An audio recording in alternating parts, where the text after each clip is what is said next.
क्या लगता है 5000 से ऊपर स्टूडेंट पर एफआईआर क्यों हुआ?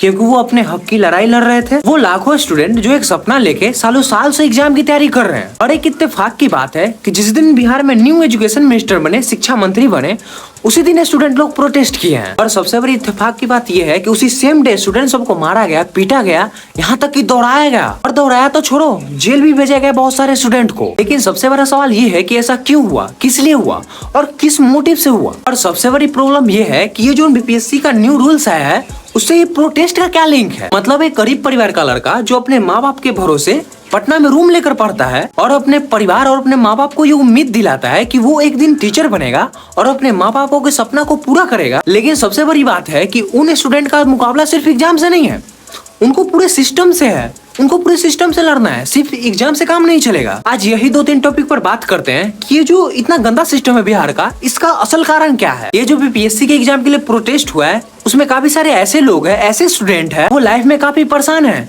कि उन्हें जॉब लेना है, टाइम निकला जा रहा है, घर वालों के पैसे बर्बाद हो रहे हैं। इस प्रोटेस्ट के बारे में बताऊं तो बहुत सारे लोग क्या देख के आए थे। किसी ने इंस्टाग्राम पर रील्स देखी हुई थी, किसी के दोस्त जा रहा था प्रोटेस्ट में, तो दोस्त जा रहा है तो हम भी जाएंगे। इसी चक्कर में उन 5000 स्टूडेंट पर जो एफआईआर हुआ है, उन स्टूडेंट को तो अब जॉब नहीं मिलेगी, वो तो जेल के चक्कर काटेंगे। और रिपोर्ट्स के मुताबिक ये भी कहा जा रहा है कि इस प्रोटेस्ट में हाथ सिर्फ स्टूडेंट का नहीं था, एंटी पॉलिटिकल पार्टी का भी था और बहुत बड़े बड़े कोचिंग संस्थान का भी था। और सबसे बड़ी दिक्कत यह है कि 2026 में बिहार का 3 एजुकेशन मिनिस्टर यानी शिक्षा मंत्री चेंज हुए हैं। क्योंकि प्रोटेस्ट के पहले जो शिक्षा मंत्री थे सुनील कुमार, वो नीतीश कुमार के गवर्नमेंट में थे। फिर प्रोटेस्ट के जस्ट पहले विजय कुमार चौधरी शिक्षा मंत्री थे। और सबसे बड़ी इंटरेस्टिंग बात यह है कि जिस दिन मिथिलेश तिवारी जो न्यू एजुकेशन मिनिस्टर बने थे, जिस दिन चार्ज लिए थे, उसी दिन हंगामा शुरू हो गया, प्रोटेस्ट उसी दिन शुरू हो गया।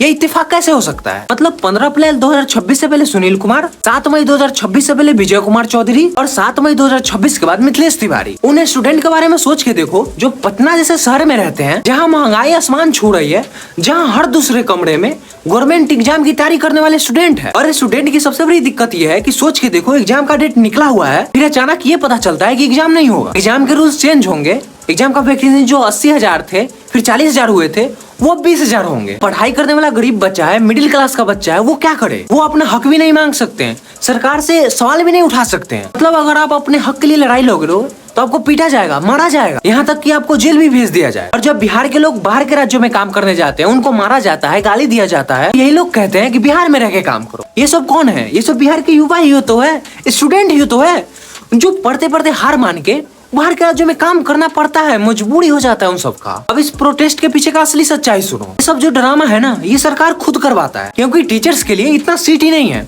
इतना वैकेंसीज ही नहीं है। इसलिए बीपीएससी एग्जाम डिले करने के लिए खुद से स्टूडेंट को माइंड वॉश करते हैं, एग्जाम को डिले करवाते हैं, प्रोटेस्ट करवाते हैं, हंगामा करवाते हैं। और सबसे बड़ा सच ये है कि जो बहुत लोग नहीं जानते हैं, कभी कभी सरकार खुद से अपना पेपर खुद ही लीक कर देते हैं, क्योंकि एग्जाम कैंसिल हो जाए, डिले हो जाए, क्योंकि उतना सीट ही नहीं है बिहार में। अब जो बीपीएससी का लेटेस्ट अपडेट आया है उसके हिसाब से एग्जाम होगी सितंबर 22 से 27 के बीच में, ये सरकार का कहना है। अगर मेरे हाथ में सिस्टम मिल जाए ना, तो सबसे पहले मैं स्टूडेंट के लिए ये 2-3 काम फिक्स करूंगा। पहला तो फिक्स एग्जाम कैलेंडर, मतलब कब नोटिफिकेशन आएगा, कब एग्जाम होगा, कब रिजल्ट होएगा, ये स्टूडेंट को पहले से पता होना चाहिए। दूसरा, fake news rumours, fake notice, fake rumours के लिए सिर्फ ऑफिशियल अपडेट ही नहीं, हर जो फेक र्यूमर्स बनाता है उस पर कड़ी से कड़ी कार्रवाई होनी चाहिए।